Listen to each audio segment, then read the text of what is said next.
Students, आइए हम आपको डिस्ट्रीब्यूटिव प्रोनाउन को टीच करते हैं।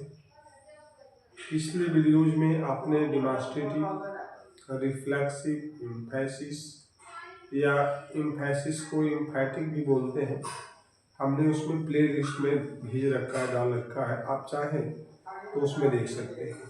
आज आपका टर्म है क्या? Distributive pronoun. आइए देखते हैं कि डिस्ट्रीब्यूटिव प्रोनाउन होता क्या है। तो देखिए, डिस्ट्रीब्यूटिव प्रोनाउन हमने हिंदी में भी नोट कर रखा है, विभाग और वाचक सर्वनाम।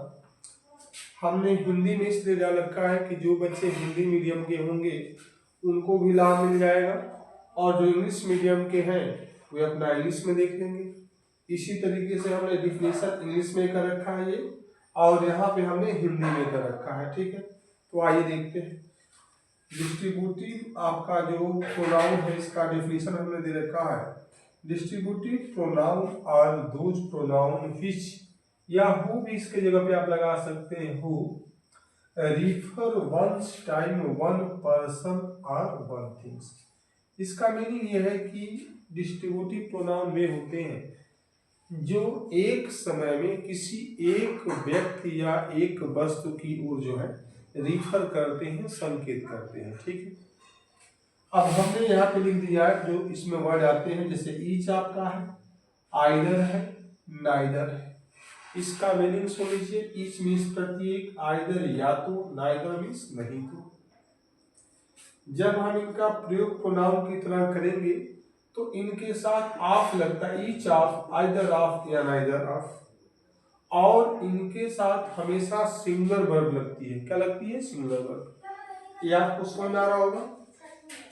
अब यहाँ देखिए, हमने इंग्लिश का हिंदी में भी कर रखा है डिविजन हिंदी में, जैसे कि हिंदी मीडियम वाले बच्चे अगर उनको इच्छा है देखने का, भाई वीडियो कोई भी देख सकता है, तो उनको प्रॉब्लम ना हो इसलिए से मैंने कर रखा है। और जो इंग्लिश मीडियम के बच्चे हो तो इंग्लिश में कर देंगे, कोई दिक्कत नहीं है। अगर उनको कहीं शंका है तो हिंदी का भी हेल्प ले सकते हैं। चलिए, इसमें दिया है डिस्ट्रीब्यूटिव प्रोनाउन को विभागवाचक सर्वनाम बोलते हैं। वही हमने लिखा, विभागवाचक सर्वनाम एक समय में व्यक्तियों या वस्तुओं में से केवल एक को ही सूचित करता है। वही ऊपर ही बताया गया है कि distributive pronoun is that pronoun या his pronoun who refer one person और one things from more than one things या मोर देन वन पर्सन। एक से ज्यादा लोगों में से, एक से ज्यादा वस्तुओं में से किसी एक के बारे में रिफर करता है। राइट। अब यहां देखिए, मैं एग्जाम्पल दे रखा हूं, इससे आपके शंका दूर होंगे। देखिए, ईच दिया है ना, यहाँ पे लिखा ईच ऑफ। हमने बताया है ना, दोबारा सुन लीजिए।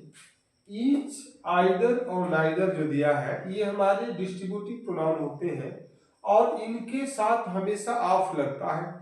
तो देखिए, ईच ऑफ, यहाँ पे देखिए ईच के तुरंत बाद ऑफ लगा है, और ऑफ के बाद जो हमारा शब्द आता है वह हमारा क्या होता है? ऑब्जेक्ट। कोई भी ऑफ का मतलब प्रीपोजिशन, तो ये प्रीपोजिशन है, इसके बाद आने वाला जो वर्ड होगा वह क्या माना जाएगा? ऑब्जेक्ट।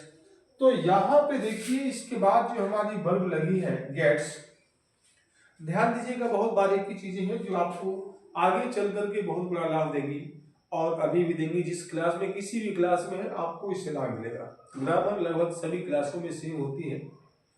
वो बात अलग है कि छोटी क्लासों में कम दिया जाता है, बड़ी क्लासों में विस्तार से। तो ये चीजें ऐसी हैं कि आप कहीं भी देखेंगे तो आपको लाभ मिलेगा। तो देखिए, इसमें ईच दिया है, ईच के बाद ऑफ दिया है, मैंने आपको भी बताया ना कि इनके बाद ऑफ है, ऑफ दे दिया गया।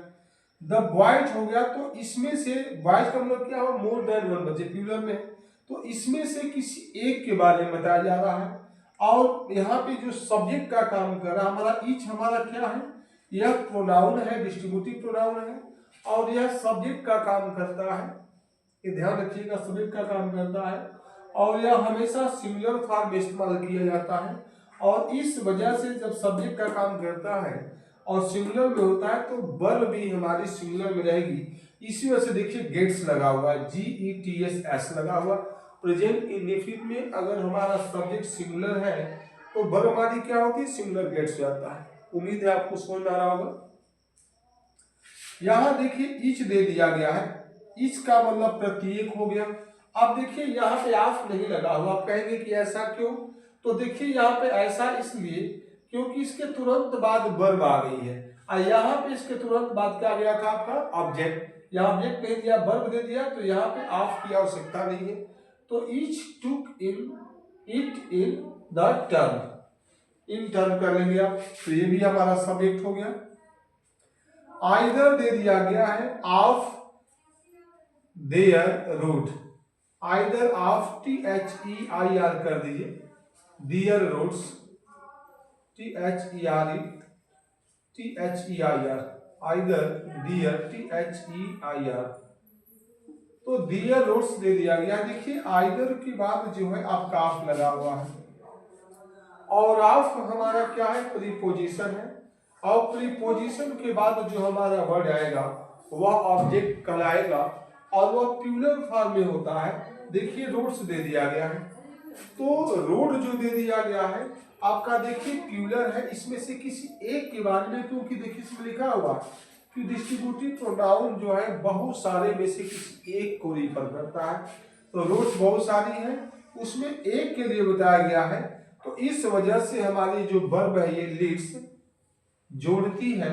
ये आइदर हमारा ऊपर हमने अभी बताया है कि इन सबके साथ सिमिलर वर्ब आती है, ये सिमिलर माने जाते हैं, इस वजह से लीड्स लगा हुआ, लीड्स नहीं तो लीड होता। आइदर ऑफ दे दिया गया है, यू कैन वो दे दिया गया है। तो देखिए आइदर जो दे दिया गया यह हमारा जो है आप लोगों में से किसी एक के बारे में बताया जा रहा है। आप जो दिया यू, यह ऑफ का ऑब्जेक्ट है, तो हमें ऑब्जेक्ट के अनुसार वर्ब लगाना नहीं होता है, वर्ब लगता किसके है? सब्जेक्ट के अनुसार। तो इसके पहले जो आइदर दे दिया गया सब्जेक्ट का काम कर रहा है, इस वजह से कैन लगा हुआ है। और कैन तो खैर सिंगुलर प्लूरल किसी के साथ लगा सकते हैं, तो मुझे लगता है कोई दिक्कत नहीं होनी चाहिए। आइए हम एक बार और इसको हम एक्सप्लेन कर देते हैं जहाँ पे डाउट है। डिस्ट्रीब्यूटिव प्रोनाउन उनको बोलते हैं जो बहुत सारे लोगों में से किसी एक के बारे में क्या करें? डिस्क्राइब करें या रिफर करें। वही हिंदी में भी लिखा गया है कि विभागवाचक सर्वनाम एक समय में व्यक्तियों में बहुत सारे व्यक्ति हों या वस्तुओं बहुत सारे वस्तुओं में से केवल एक को ही सूचित करता है, इसी वजह से बताया गया है। आशा है कि आपको समझ में आएगा, और ये ध्यान रखिएगा इनके साथ हमेशा सिंगुलर वर्ब लगती है, और इनके बाद हमेशा ऑफ लगता है। ऑफ तभी लगेगा जब इनके बाद कोई ऑब्जेक्ट दिया हो, और कई बार डायरेक्ट जो है वर्ब आती है तो ऑफ की आवश्यकता नहीं होती है, जैसे ईच के बाद सीधे टुक दे दिया, वर्ब दे दिया गया। ठीक, थैंक यू, मिलते हैं नेक्स्ट वीडियो में। अच्छा लगे तो इसको मैक्सिमम बच्चों तक शेयर करिए। हमने इसमें कुछ अच्छा ये हमें लगा कि नहीं बतानी चाहिए, क्योंकि बहुत से बच्चे हिंदी मीडियम से भी होते हैं, उनको डाउट होगा इंग्लिश में तो कैसे कर पाएंगे, इस वजह से हमने हिंदी में भी इसको कर दिया है, और आशा है कि आपको समझ में आएगा, प्रॉब्लम नहीं आएगी। ठीक है, चलिए थैंक यू, मिलते हैं फिर नई वीडियो में।